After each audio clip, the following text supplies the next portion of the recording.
On behalf of the National Forum of the BJP, we would like to say with full sense of responsibility that after being rebuffed by the people of India,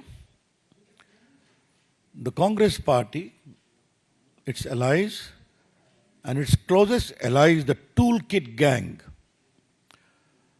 have conspired together to usher in economic anarchy and instability in India.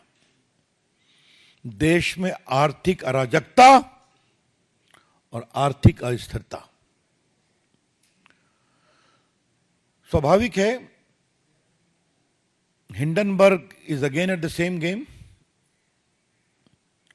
ये report शनिवार को release होती है, रविवार को हल्ला मचता है ताकि सोमवार को पूरे कैपिटल मार्केट को अस्थिर कर दिया जाए. थोड़ा इसके बैकग्राउंड को समझना जरूरी है.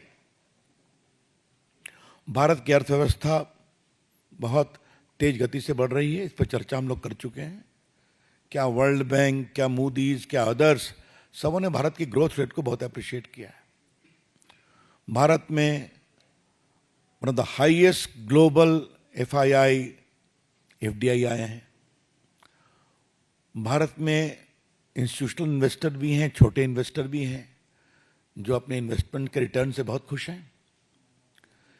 India is a safe, stable and promising market in the shares as well. SEBI का काम क्या है?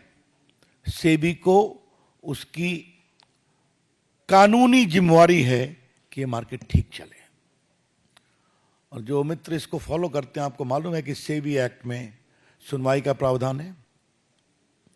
निर्णय होता है, उस निर्णय के खिलाफ एक अपील का भी प्रावधान है, जहां जजेस भी बैठते हैं, हाई कोर्ट के चीफ जस्टिस या सुप्रीम कोर्ट रिटायर्ड जज, और उसके खिलाफ एक अपील का प्रावधान सुप्रीम कोर्ट में भी है.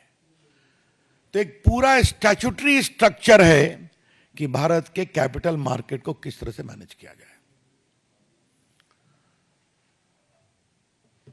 अब मैं एनार्की के कुछ उदाहरण आपको देना चाहता हूं. मैंने जानबूझ के जिम्मेवारी से इकोनॉमिक एनार्की के शब्दों का प्रयोग किया है. पहले हिडनबर्ग की रिपोर्ट आई थी, आपको मालूम है. उसकी डेट आपको मालूम है कि जनवरी में ऑर्डर आया था सुप्रीम कोर्ट का. 24 में 22 इंक्वायरी कंप्लीट हो गई थी. बाद में एक और कंप्लीट हो गई. तो वो एक लीगल प्रोसेस है जो सुप्रीम कोर्ट के आदेश से चला है. अच्छा होता जो राजीव गांधी और कांग्रेस के लोग जेपीसी की बात करते हैं, बड़े वकीलों की फौज है उनके साथ, तो पेश हो जाते उसी में, इंटरवेन करते उसमें. कुछ नहीं किया. उसके बाद हिंडनबर्ग को नोटिस दी जाती है जुलाई में कि आपने जो आरोप लगाया कानून के विरोध में, आप जवाब दीजिए. हिंडनबर्ग ने वो रिपोर्ट बाकायदे वो नोटिस अपने वेबसाइट पर भी दी है, जिसमें उनको नोटिस क्यों भेजी गई है वो भी कारण है. उसका जवाब देने की बजाय अब ये फ्रंट खोला गया है. मैं फिर रिपोर्ट कर रहा हूं कि जब हिंडनबर्ग के खिलाफ बाकायदे सेबी ने एक नोटिस किया जुलाई में, अपनी पूरी इंक्वायरी कंप्लीट करने के बाद, जो सुप्रीम कोर्ट के जुरिसडिक्शन में हुई थी, उनके आदेश के कारण हुई थी, तब अपने बचाव के पक्ष में कोई जवाब दिए बिना उन्होंने ये अटैक किया है, बेसलेस अटैक, जिसका जवाब एक ग्रुप ने दिया है, हमें कुछ नहीं कहना है.